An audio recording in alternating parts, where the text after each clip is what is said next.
Hello there, welcome to Playworms. Today we'll be recapping the movie The Joker. Gotham City, 1981. Meet Arthur Fleck, a clown for hire for a company called Hey Hey Heys. His job? To dance and wave a sign to advertise a store. But things take a dark turn when a group of punk teens snatch his sign and viciously attack him in an alley, leaving him battered and bruised. Meanwhile, Gotham is drowning in crime, unemployment, and poverty. Arthur, struggling with his own mental health issues, visits a social worker for his medication. On the bus ride home, he tries to entertain a small child with silly faces, but the child's mother scolds him.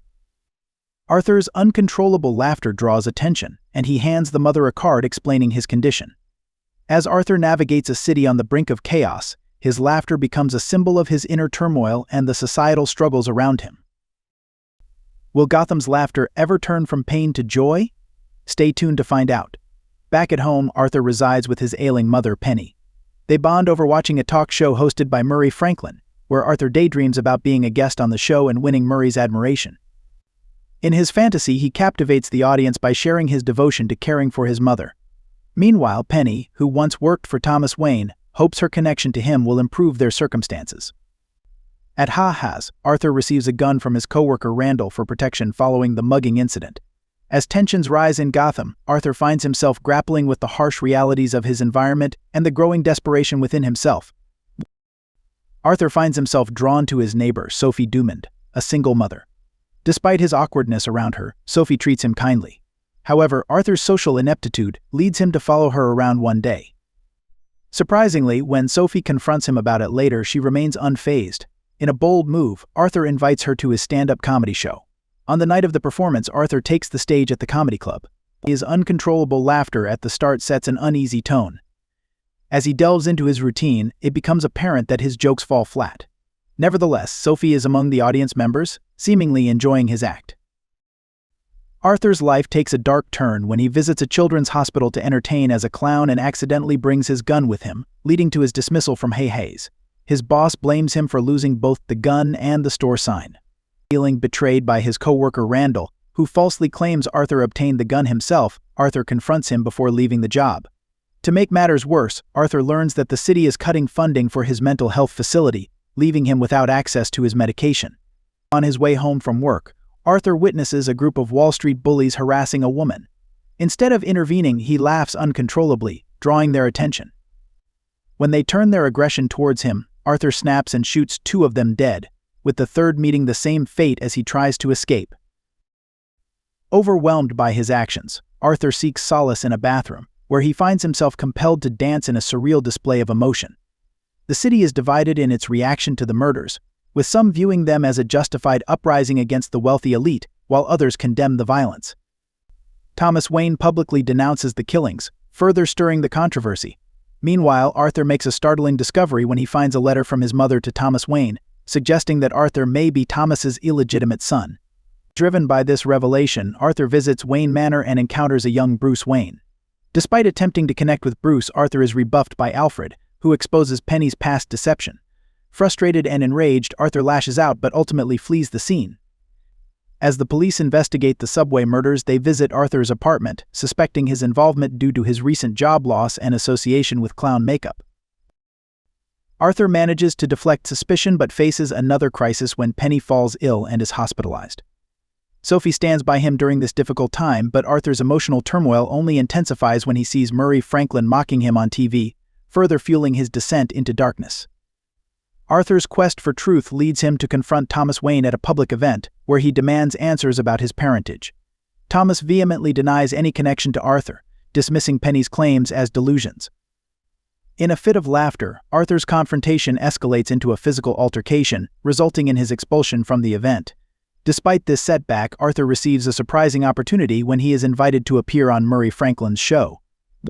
Determined to uncover the truth about his past, Arthur visits Arkham Asylum and obtains Penny's file, which reveals a disturbing history of abuse and neglect. Confronted with the painful truth of his upbringing, Arthur grapples with a profound realization his life is not a tragedy but a dark comedy. In a moment of chilling clarity, Arthur returns to the hospital and confronts Penny, ultimately ending her life. This tragic act marks a pivotal turning point for Arthur as he embraces his descent into madness, fueled by the revelations of his twisted past. Arthur's descent into madness reaches its climax as he breaks into Sophie's apartment, only to discover that their interactions were all figments of his imagination. Sophie pleads with him to leave, revealing the stark reality of Arthur's delusions. Preparations for his appearance on Murray's show are interrupted by the unexpected arrival of Randall and Gary, who offer condolences for Penny's death. However, Arthur's fragile psyche snaps, leading to a brutal and violent confrontation in which Randall meets a gruesome end. In a twisted act of mercy, Arthur spares Gary, the only one who showed him kindness at ha-has. Transformed into the iconic figure of the Joker, Arthur takes to the streets in a haunting display of chaos and defiance. Pursued by detectives Burke and Garrity, Arthur leads them into the heart of a burgeoning movement, where ordinary citizens don clown masks in solidarity with his violent actions. As chaos erupts in the subway, Arthur's grip on reality slips further as he navigates a world consumed by madness and mayhem. The line between hero and villain blurs as Gotham plunges into darkness, echoing the twisted laughter of a man consumed by his own fractured psyche. Arthur's long-awaited moment on Murray's show takes a chilling turn as he requests to be introduced as Joker, embracing the name that has come to define his descent into darkness. As the tension mounts, Arthur's unsettling demeanor becomes palpable, setting the stage for a confrontation that will leave an indelible mark on Gotham's history. With a nervous energy, Arthur takes the stage, his presence commanding attention. In a surreal twist, he begins with a joke, the laughter in the studio masking the underlying tension. Yet, as he delves into the truth behind the subway murders, the atmosphere shifts, revealing the raw intensity beneath Arthur's facade of humor. In a haunting moment of clarity, Arthur exposes the hypocrisy of society, challenging the audience to confront their complicity in the cycle of violence and neglect. Murray's attempts to defuse the situation only fuel Arthur's rage, culminating in a shocking act of violence that shatters the illusion of civility. As chaos erupts in the studio, the echoes of gunshots reverberate through the airwaves, sending shockwaves across Gotham. The Joker's legacy is born in a moment of madness, forever altering the course of history. In the aftermath of Arthur's shocking actions, Gotham descends into chaos as rioting citizens, inspired by his rebellion, take to the streets clad in clown attire. Amidst the turmoil, the Waynes, innocently leaving a movie theater, are tragically ensnared in the violence. A lone clown confronts them, delivering a fatal blow that leaves young Bruce orphaned in a cruel twist of fate. Meanwhile, Arthur finds himself in police custody, but his newfound notoriety precedes him as fellow clowns orchestrate a daring rescue, liberating him from captivity. Embraced by the rioters as a symbol of their uprising, Arthur basks in the adulation he has always craved, his transformation into the Joker complete. Thank you for watching. If you liked the video, please do share and like and subscribe to the channel.